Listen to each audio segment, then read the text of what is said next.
RBI की एक report आई है सर, जिसके मुताबिक इंडिया के जो फॉरेक्स रिजर्व हैं विद इन 1 वीक जो है वो $1.5 बिलियन बढ़ चुके हैं।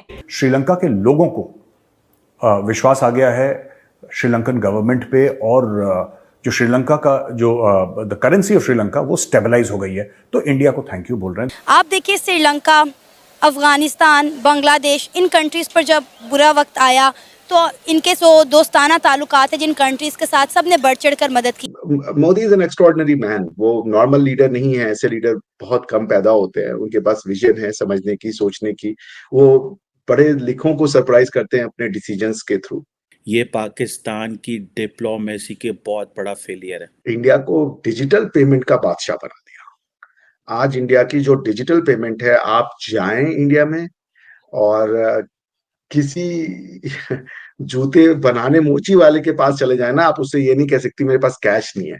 वो क्यूआर कोड लेके यूं बैठा रहता है, बोलता है इसकी तो कोई जरूरत नहीं। फल वाले, ठेले वाले। आपके सामने मैं एक वीडियो रखती हूँ, इसके ऊपर मैं सिर्फ अपने हम वतनों को ये कहना चाहती हूँ कि डूब के मर जाओ। इतनी बेईमानी, अपने मुसलमान होने का हम ढिंडोरा पीटते हैं पूरी दुनिया में। हम कहते हैं हमसे अच्छी कौम कोई नहीं, हमसे अच्छा मुसलमान कोई नहीं, और ये सूरत हाल है। मोदी के लिए बोरिस जॉनसन ने कहा था उस क्लाइमेट चेंज की मीटिंग में, there is one sun, there is one earth and there is one Modi who gave us this idea. ये आप स्टेटमेंट सर्च कर सकती हैं। Boris Johnson. वेस्ट जब आपकी तारीफ करे ना, जी बहाजी मैं वेस्ट में रहा हूँ, बहुत बड़ी बात होती है, क्योंकि वो अपने अलावा किसी को समझते ही नहीं है कुछ। हेलो दोस्तों, आज भारत ने बता दिया है कि मदद का असली मतलब क्या होता है।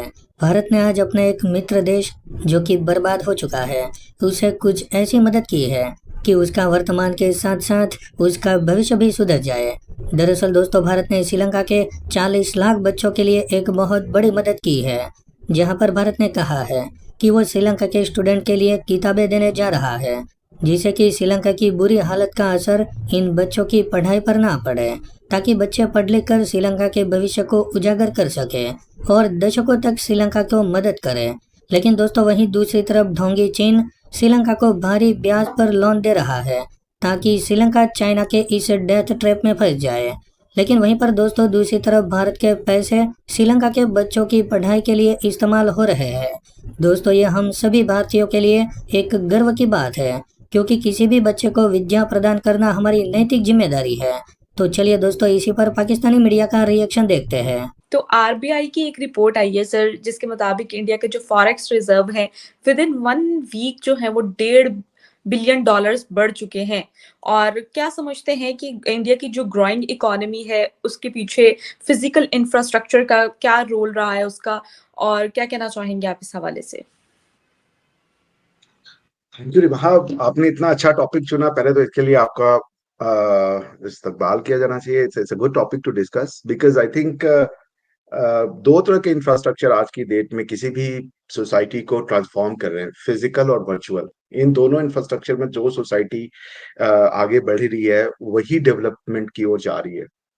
तो आपने सही बोला कि पिछले 5 वीक से जो इंडिया का फॉरेक्स रिजर्व था वो लगातार गिरता जा रहा था, और अभी वो 5 वीक के बाद थोड़ा स्टेबल हुआ है, और उसमें $1.76 बिलियन, द फिगर में be here and there little bit, but around $1.76 billion की ग्रोथ रजिस्टर हुई है, which maintains India's forex reserve pegged at today. वो आज की डेट में मेरे ख्याल से 560 या 70 बिलियन डॉलर है। तो which is a very healthy sign, because की फॉरेक्स रिजर्व होना हमेशा आपके लिए अच्छी बात है। प्लस ये जो आजकल रुपी और रुपी में ट्रेड्स की जो बातें चल रही हैं, उसको भी उससे भी काफी स्टेबिलिटी मिली है। आज की रिपोर्ट में और भी कहीं देख रहा था कि डॉलर के मुकाबले रुपया काफी स्ट्रांग हुआ है, इंडियन रुपया ऑफ कोर्स।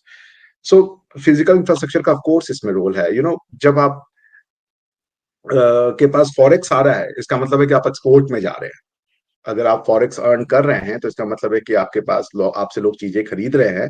प्रधानमंत्री मोदी जी तो ऐसा लीडर आना बहुत मुश्किल होता है, बिकॉज कि उनके पास विजन है, वो एक्स्ट्रॉर्डिनरी मैन है। मेरे अपने रिलेटिव हैं, मेरे मामा, वो आईआईटी से ग्रेजुएट थे, उसके बाद वो रेलवे में ही हैं काफी बड़ी पोस्ट पे। तो उन्होंने एक बार प्रेजेंटेशन दी थी मोदी को, और उन्होंने कहा था कि उनको प्रेजेंटेशन देने के बाद मुझे लगा मैं किसी इंजीनियर जो कि आईआईटी का है उसके समक्ष में दे रहा हूँ, इतनी अच्छी उनकी ग्रास्पिंग पावर है। तो चूंकि Modi is an extraordinary man, वो नॉर्मल लीडर नहीं है, ऐसे लीडर बहुत कम पैदा होते हैं, उनके पास विजन है समझने की, सोचने की, वो पढ़े लिखों को सरप्राइज करते हैं अपने डिसीजंस के थ्रू।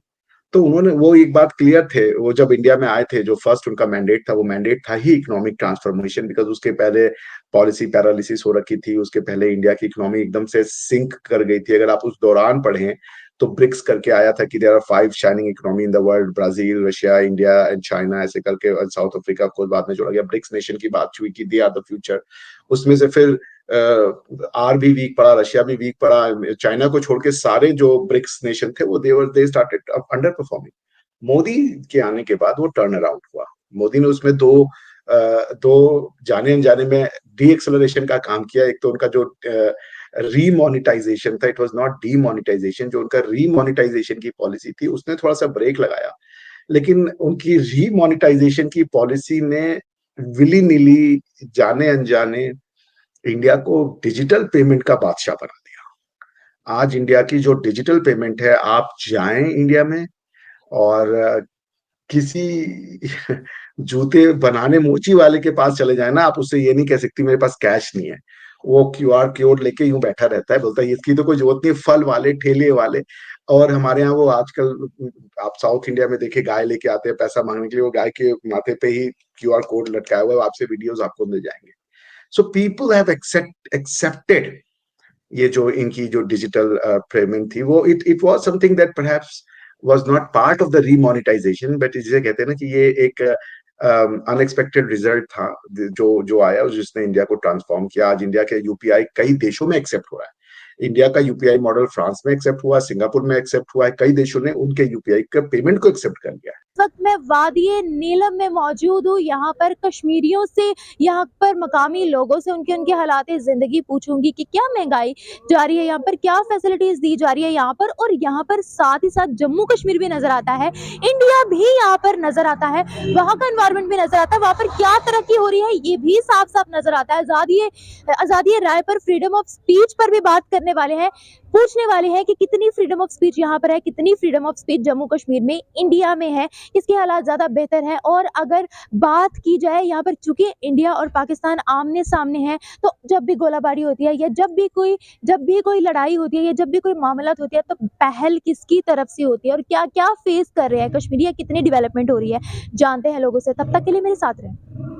डेवलपमेंट का देखें तो अल्हम्दुलिल्लाह डेवलपमेंट हुई तो 5 सालों 10 साल से काफ़ी अच्छी बेहतर हो रही है।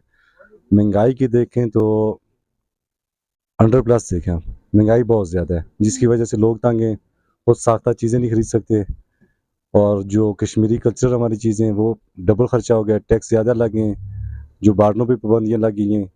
अब जो भी माल हमारे आ रहे हैं वाया दुबई से आ रहे हैं, हमें काफ़ी सारी परेशानी इस वजह से हो रही है।